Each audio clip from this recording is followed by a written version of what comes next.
Yo, today I'm explaining how to grow your economy as much as possible, things like why high SOL is terrible for pop growth, what techs are worth rushing for, and much more. Use USA as an example. I think it's a very good example country.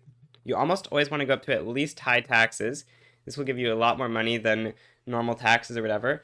If you can, you want to go up to very high taxes, but for most countries at the start of the game, this is going to give you too much minimum expected SOL and it will cause significant turmoil issues.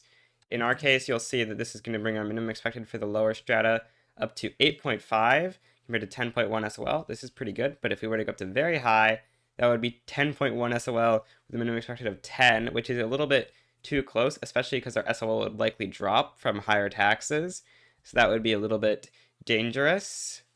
Now, obviously, you're going to want to build as much construction as you can afford. In this case, since our positive balance between investment pool and this is roughly 80K, we can afford roughly 20 construction sectors, because it's roughly one every 4,000, maybe a little bit more or a little bit cheaper than that, but you do have to consider that your prices of construction will be higher after you build them because you're going to start running like iron shortages and stuff. You don't really want to deficit spend too much until you get laissez-faire, because while we don't have laissez-faire, you'll see our interest rate is like 7.6%.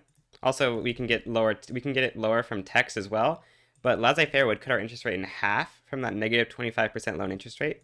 Since it stacks additively with the negative 50% from being a great power, that would bring our loan interest rate down to around 3.8%, which would make deficit spending good. But for now, it's really not too good in this point, so we don't want to intentionally deficit spend. But once you do get your interest rate down, you're going to want to deficit spend around 0.1 to 0.2% of your GDP. 0.1% is conservative, 0.2% is likely to be a little bit too high, because 0.1% per week comes out to around 5% yearly, whereas 0.2% comes out to around 10% yearly.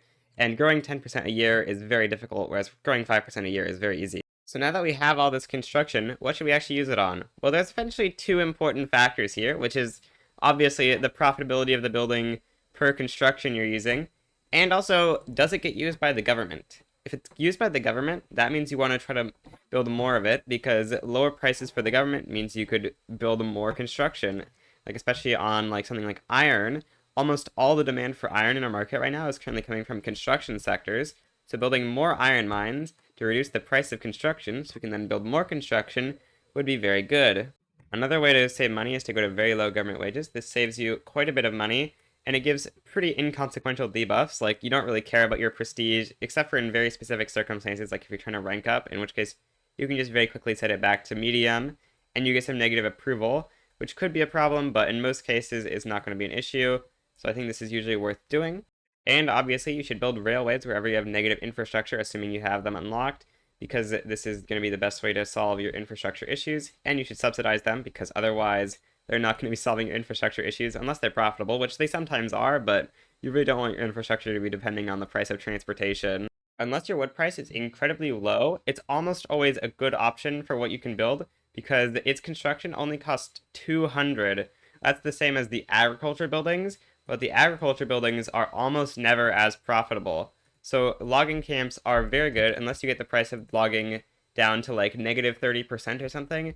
They're almost always going to be in the top few buildings in terms of profitability per construction, whereas like these buildings that are 600 or 800 construction cost, it's significantly rare for them to be as good, but you will still need to build some of them so you can get your price of tools and steel and stuff down. I guess it's time to discuss laissez-faire versus interventionism.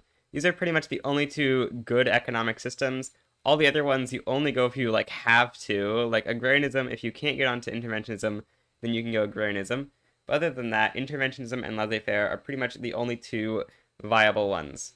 Interventionism is undoubtedly better before around 40 million GDP, because reinvestment from government buildings gets the reinvestment multiplier applied twice, and laissez-faire will force you to privatize your government buildings, meaning that while you still have this reinvestment multiplier as a pretty large number, you really want to have as many buildings owned by the government as possible, and laissez-faire will stop you from doing that. However, after around 40 million GDP, as your reinvestment multiplier goes away, I think laissez-faire is probably better, because you do lose out on monopolies, but I think you probably get back roughly the same amount in the capitalist investment pool contribution efficiency in terms of reinvestment.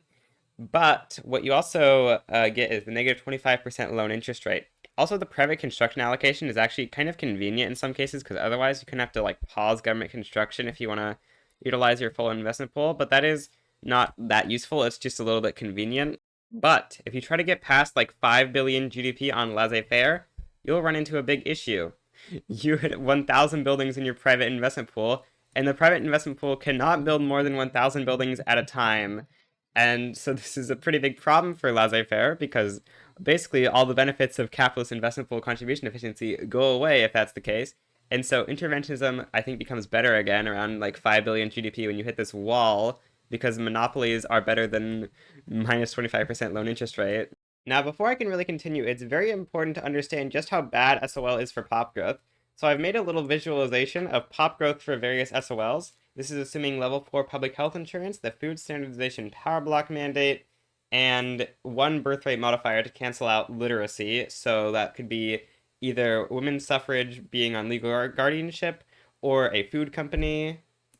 As you can see, the graph is very flat between 10 and 15 SOL, and it actually drops off faster between 15 and 25 than between 10 and 1 SOL. A lot of people think that population growth peaks at 20 SOL. This is largely because of two things. One, the devs said at some point that pop growth peaks at 20 SOL, and it sort of did until update 1.9. It did unless you add like a ton of modifiers like public health insurance number 5 and some other mortality modifiers.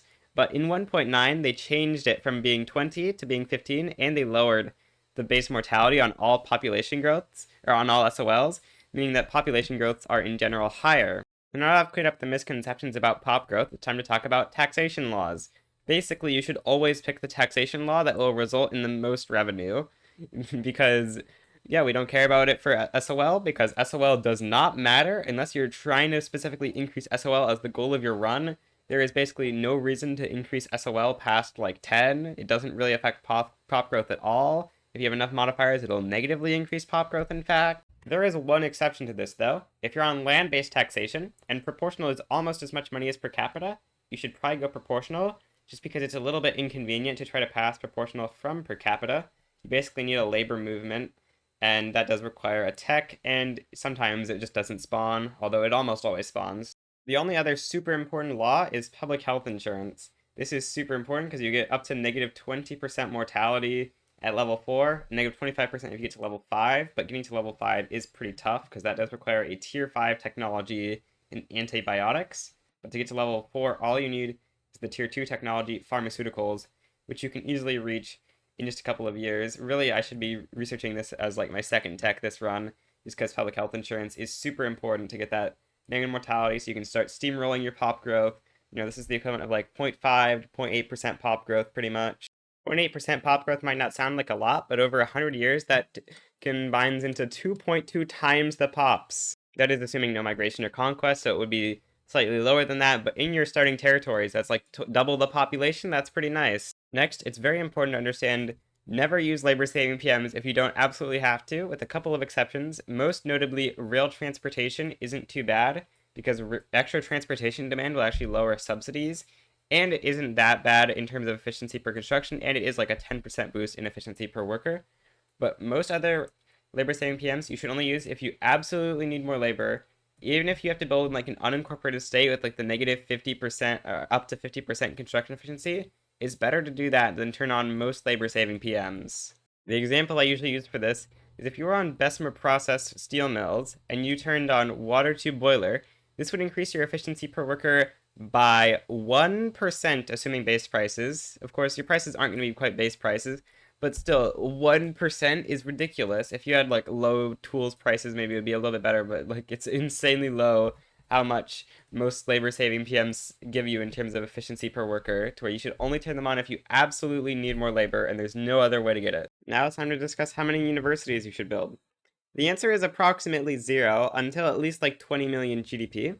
Once you get to like 20 million GDP, you're going to want to build up to like your innovation cap. You can see here in Russia's case here, it's 110, because any innovation past this point is only 60% as effective. It's pretty worth building up to your innovation cap. Although if you start around 20 million GDP, like any of the great powers, you probably want to wait at least until you've fixed up your economy, gotten like all your iron prices and stuff down before you want to consider this. But once that's done, you do want to start building up some universities to get to at least that. Then when you get to around 1,000 construction, maybe a little bit before that, you want to start building up a ton of universities, maybe somewhere around a fourth of your construction, if you are a country that's very behind on tech. if you're a country that's far less behind on tech, like if you're playing one of the great powers that starts with good tech, like France, Prussia, Great Britain, or USA, then you'll want significantly less universities. Something like a tenth or something of your construction will probably be good enough to keep up with the tech instead of having to go all the way, instead of having to catch up, you just have to stay ahead, right? And you're pretty much going to want to keep building up more universities as you expand construction until you're only tech spreading in like one of the categories at once. Once you get to that point, that means you have enough universities. You shouldn't be expanding more because you're just going to run out of tech to spread completely. And then I guess I should mention what are some of the most important techs to be researching early game. Empiricism is very important early game to get that wealth-based education access. If you are a country that doesn't have this, it means you probably have very low literacy. You don't really want literacy that high, but this will help out getting your literacy to a reasonably high point. Then we also have, stock exchange, 10% market access price impact. I'll probably talk about MAPI more later on in the video, but MAPI is, of course, very important to get up very high. It means you can build up in more states at once without having too big of penalties for having them have, like, different stuff. And then over here in production, tier 2, of course, Atmo engine is super important. Mechanical tools is super important. Railways is super important. And water tube boiler is also super important. And then back here in society, basically military is not important unless you plan on going high infamy. Pharmaceuticals is obviously important for public health insurance. That can double your pops over the course of a game. Not quite realistically, but it will help out your pop growth a ton. Quinine, if you're planning on colonizing, is essential because malaria gives like negative 90% colonial speed, and that will make that no longer affect you. Company slots are super good. We're going to talk about companies later on, and of course, they're just super useful. Like plus 50% throughput on all your buildings. It's super good. And then, of course, probably the most important economy tech in the game is steel frame buildings. I guess other than railways, this is probably the most important economy tech other than railways, because you get plus 5 most importantly, we get the steel frame buildings production method, which gives you twice as much construction as iron frame buildings, and it only costs like 40% more or something, maybe 50%. It's nowhere near double the cost, and so you get way more construction for your dollar if you're in steel frame buildings than if you're in iron frame buildings. Some other important ones to look out for: pump jacks, shift work, vulcanization, combustion engine and compression ignition, super important because cars are like one of the best industries in the game, and you unlock them in combustion engine and they get like twice as good, more than twice as good when you get compression ignition, because mass production doubles the production of automobiles. It doubles the inputs of everything except for engines, meaning that you actually get like significantly better value if you have mass production. Is so good. And then in society, obviously, if you're planning on going low infamy, multilateral alliances is insane. Negative 25% infamy generation just means you can conquer 33% more, or if you have a cautious leader, like 50% more or whatever. So it's pretty insane. Malaria prevention, if you're colonizing Africa, super important. Company slots, of course, are decent. Zeppelins is nice. You get 5% MAPI, and if you once you research this for the next 2.5 years, you will get plus 30 army offense from an event. So that's super good. That's pretty much all the important techs here. I guess antibiotics and macroeconomics are also pretty good. Now next, I'm going to be discussing companies, which ones are good, and what makes a company good, starting off with John Cockrell here. This company is really good because it has tools, steel, motor industries, and it can industry charter iron mines. This is a very good spread. The only downside is that you will be forced to overlap motor industries if you want an automotive company, which you almost certainly are going to want an automotive company in the late game. Or you can overlap steel alternatively, because there's a company in Austria that has no motor industries, but just steel. Other good companies are like generic food is good just because of the prosperity bonus. Most prosperity bonuses are terrible, but plus 5% birth rate is actually pretty solid. That comes out to like 2.25% more pops per year, which over the course of a game can be pretty solid. However, having prestige groceries is actually really bad because this will increase your SOL, somewhat canceling out the plus 5% birth rate. So I'm not 100% sure. Generic tools is also very nice because of its prosperity bonus of plus 5% manufacturing industries throughput. This is arguably the best prosperity bonus in the game. I mean, it's basically just 5% more throughput on almost everything. I mean, not resources, but other than that, you got basically everything covered by this company. And you can get tools and steel in the same company. It's the only generic prestige tools, which is, of course, a very important thing to get prestige grid on, since it's usually one of your most used goods, along with steel. Generic minerals and metals are pretty good because you get iron, coal, and your choice of either sulfur or lead, which is a pretty solid spread of mines. And of course, mines are more important to have coverage on than other industries because you have a limited amount of these buildings, And so being able to get more resources out of the ground is very important. The main thing that makes a company good is covering good industries and not overlapping other good companies. It's a little bit hard to figure that out though, because it's sort of circular to not overlap other good companies when the definition of good companies is to not overlap good companies. But yeah, you can sort of figure it out eventually. Like Duro y Campagna here is pretty solid, coal, iron, steel, but having wood as an industry charter is not exactly ideal because most of rubber companies also give wood. So if you take this company, you're sort of either going to be getting a company that has basically just rubber, or you're going to have to not take a rubber company at all. Next up, we've got what are the best power block mandates? I think for most situations, it's going to be a sovereign empire with vassalization. Companies 3 is like essential now. It's an extra company slot and 10% company throughput bonus, which is just pretty insane. Food standardization 2 is almost always good. Negative 10% mortality is like half a percent of pop growth, which over the full game, that's like 70% more pops or whatever, assuming you don't conquer anything or get migration. Realistically, it's going to be like 25% pops when you account for that stuff, but still, that's really good.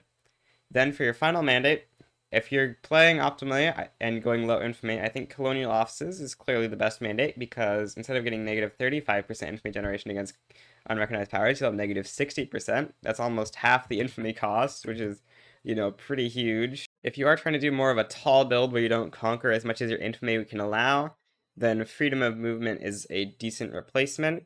And in the very late game, transportation infrastructure can also be a good replacement if you're done conquering pretty much, because this gives 10 economies of scale building cap, which just means instead of having plus 50% throughput on everything from economies of scale, you'll have plus 60%, and you also get some slight bonuses to infrastructure, but the 10 extra economies of scale is the main thing.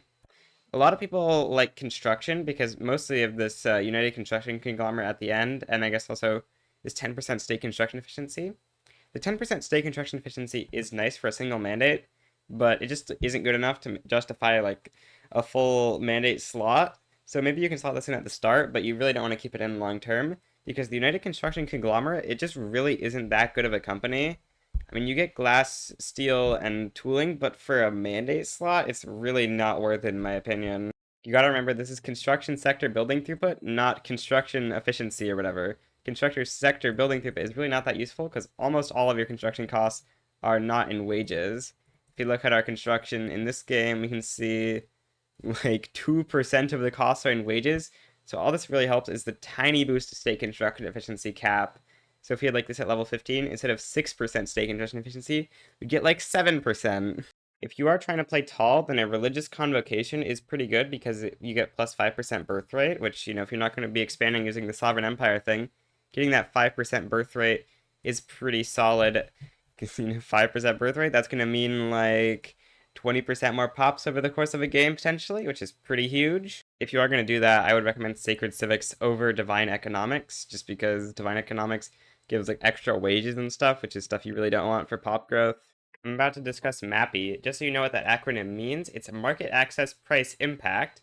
The lower the number, the more the state's prices are based on local demand and production versus market demand and production. So if you have 100%, they'll be exactly equal to the market. If you have 0%, they'll be completely based on local supply and demand. Now it's time to discuss MAPI versus economies of scale. MAPI sort of incentivizes you to make every state have the same production and consumption of goods relative to your national market, whereas economies of scale sort of incentivizes a little bit of specialization because that way you'll get more throughput on your buildings, because if you build 10 levels everywhere, you'd only have 10% throughput, whereas if you built 50 in a single state, you'd have 50%, assuming you have shift work for maximum economies of scale cap. In general, I think people overestimate how important this is, but you do want to try to build up probably one state in the start of the game until it runs out of population. Obviously, once you're out of peasants, there's not really anything you can do to continue building up that state, at least until you start getting large amounts of migration, but realistically, in the early game, you're really not going to be able to get that much migration, like maybe 500 pops. The maximum amount of pops you can get is 500 plus 5 times whatever the infrastructure in your state is normally, except for mass migrations, but those are significantly less consistent, especially before you get onto multiculturalism. course, building up tall in the early game does mean you will need more railways, but I do think it's worth building up the railways to get the economies of scale and mapping bonuses of building tall in a state at the start of the game. But you are eventually going to have to keep building into more and more states because you only have so many peasants in each state, and trying to get them to migrate isn't going to work. And of course, you only have so many resources as well. If everyone migrated to a single state, you would not have very good resources, even if it's a good state like Pennsylvania. Eventually, Mappy basically becomes a non-factor after you get to like macroeconomics, because you'll have 100% Mappy in all your states that have a natural harbor or river bonus, and you'll have 95% Mappy everywhere else. So basically, all the prices will be the same everywhere, off by like 3% max or whatever, which isn't going to be that significant. Next, are tariffs and subventions good? The answer is generally no, but there's a couple of situations where tariffs and subventions are very useful. For automobiles, I think you usually want to subvent the export on automobiles because it's very good for boosting your economy. Like, you get a lot of GDP from automobiles, and you can just export so much to the world market if you have a subvention. Of course, maximum subventions will export the most, but this will cost a pretty ridiculous amount. So until like the very end of your campaign, where you're just kind of not caring about money anymore, I wouldn't recommend going on maximum subventions, but just kind of putting these on low subventions is always pretty nice.